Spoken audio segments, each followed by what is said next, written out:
Mummidivaram Settibalija community హాల్లో ఇటీవల జరిగిన సమావేశానికి శెట్టిబలజ నాయకులు చెల్లిపోయిన శ్రీనివాసరావు హాజరయ్యారు. అసంపూర్ణంగా ఉన్న కమ్యూనిటీ హాల్ని పరిశీలించారు. పనుల నిర్మాణానికి తమ వంతు సహాయంగా 50,000 రూపాయలు విరాళం అందజేశారు. శెట్టిబలజ సంఘ సభ్యులకు విరాళాన్ని అందజేశారు. ఈ సందర్భంగా శ్రీనివాసుని సంఘీయులు పూలమాలలు వేసి శాలువాతో ఘనంగా సత్కరించారు. అనంతరం పలువురు అభినందించారు.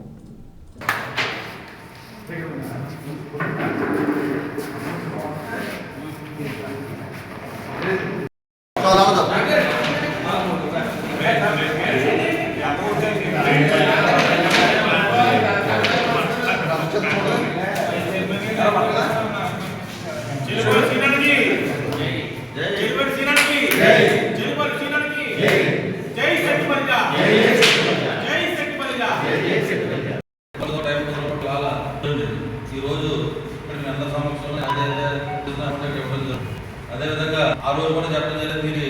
నా వంతు ఏదో వల్ల పెద్దలు కూడా చేస్తానని చెప్పింది.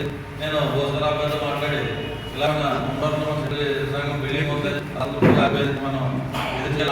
కూడా చేద్దాం అంటే ఏదో పనులందరూ తీసుకురండి చేస్తానని చెప్పడం జరిగింది. దానికి నాకు మీతో పాటు ఎదురుండి ఆ అమౌంట్ రావడానికి కృషి చేస్తానని ఈ సభాముఖంగా మీకు